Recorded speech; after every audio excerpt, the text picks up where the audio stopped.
Hello दोस्तों, आज हम लोग क्या करेंगे क्लास 8 का साइंस चैप्टर 13 को पढ़ने वाले हैं। चैप्टर 13 को पढ़ने वाले जिसका नाम है सूर्य तारे और सूर्य का परिवार। इसका हम लोग क्वेश्चन आंसर करेंगे। इसका हम क्या करेंगे, आज क्वेश्चन आंसर करेंगे। अगर आप पहली बार हमारे चैनल पर विजिट किए हैं तो आप हमारे चैनल को सब्सक्राइब कर लीजिए और कमेंट करके हमको ज़रूर बताइए। देखिए पहला क्वेश्चन क्या कहता है, पहला क्वेश्चन देखेंगे और क्वेश्चन का आंसर देखेंगे क्या कहता है। देखिए सुनिए, अगर आप इस चैप्टर का PDF पाना चाहते हैं तो आप हमारे मोबाइल नंबर 95 76 39 14 15 वाले नंबर पर मैसेज करिएगा, आपको PDF मिल जाएगा। आइए स्टार्ट करते हैं अब इस चैप्टर को। देखिए पहला स्टार क्या कहता है, कहता है कि शूटिंग स्टार वास्तव में डैश नहीं है। शूटिंग स्टार मतलब कि देखिए यह तारा नहीं है, शूटिंग स्टार जो है ना वास्तव में तारा नहीं है। आपको लगता होगा कि जो स्टार मतलब क्या होता है, तारा नहीं है, समझे ना। अब देखिए अगला क्वेश्चन क्या कहता है, 2 नंबर कहता है कि तारों के ऐसे समूह को जो कोई पैटर्न बनाता है उसे क्या कहते हैं, उसे तारामंडल कहते हैं।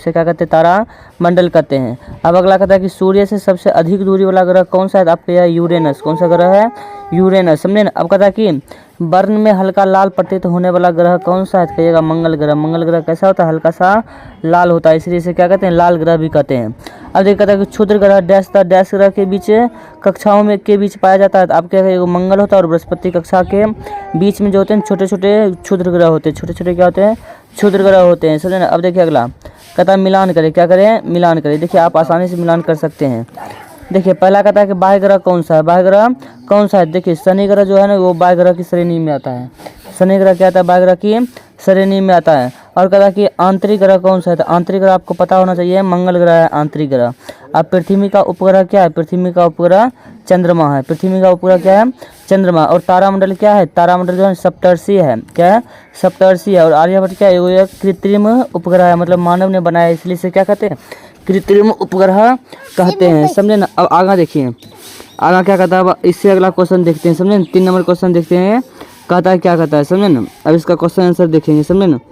देखिए कहता है कि सौर परिवार के सबसे बड़े तथा सबसे छोटे ग्रह का नाम लिखिए। आपको जानकारी के अनुसार मालूम होगा कि सौर परिवार का सबसे बड़ा ग्रह जो होता है ना बृहस्पति ग्रह होता है, और सबसे छोटा ग्रह जो होता है ना वो बुध ग्रह होता है। सबसे बड़ा ग्रह कौन सा होता है, बृहस्पति ग्रह होता है, और सबसे छोटा ग्रह कौन सा होता है, बुध ग्रह होता है। आशा करता हूँ कि आप अच्छी तरह से समझ गए होंगे। अब देखिए अब नेक्स्ट क्वेश्चन क्या कहता है, कहता है क्या आकाश में सारे तारे गति करते हैं, व्याख्या कीजिए। देखिए आकाश में जो तारे होते हैं वो कभी गति नहीं करते, बस हमको ऐसा प्रतीत होता है कि तारे गति करते हैं। वास्तव में हमारी पृथ्वी अपने अक्ष पर क्या कर रही है, घूर्णन कर रही है, इसीलिए हमें लगता है कि तारे आकाश में गति करते हैं।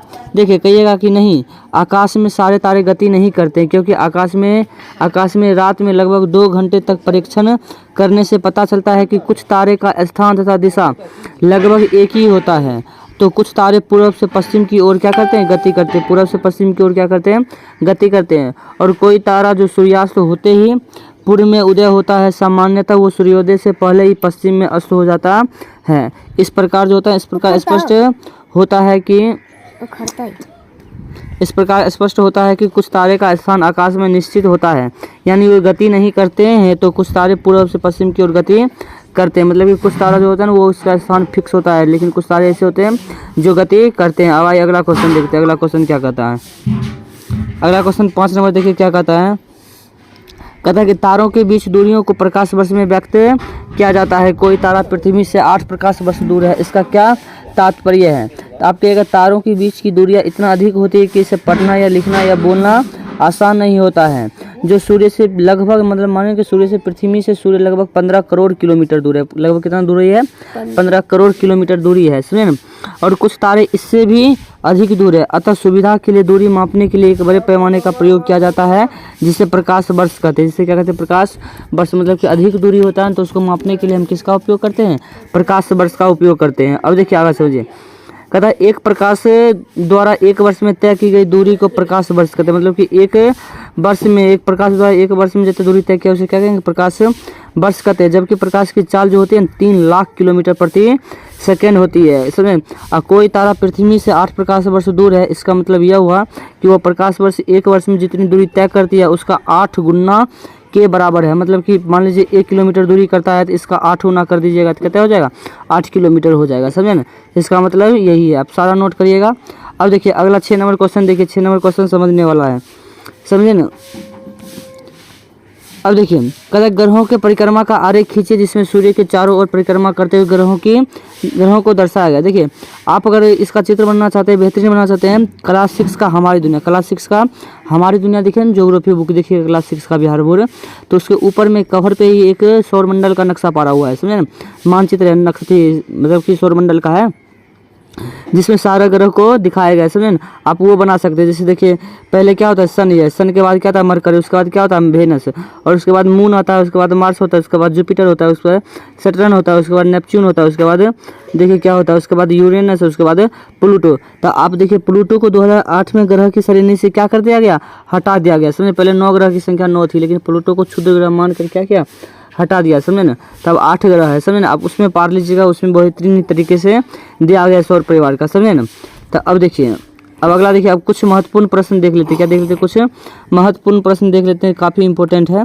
कहता है गाँव का आकाश शहर के आकाश से भिन्न क्यों होता है। तो आप कहिएगा गाँव का वातावरण स्वच्छ तथा प्रदूषण रहित या प्रदूषण रहित होता है तथा प्रकाश भी चमकीला होता है। यहाँ पर क्या होगा, चमकीला होता है, इसीलिए गांव का आकाश चित्तकर्पण होता है, जबकि शहर का आकाश होता है मतलब कि किले काले प्रकाश धुएं तथा धूल के कारण स्वच्छ नहीं दिखता है। आप सीधे से माने कि गांव में शुद्ध वातावरण पाया जाता है, जिस कारण वहाँ का प्रकाश से वहाँ का आसमान क्या होता है, बिल्कुल साफ दिखाई देता है।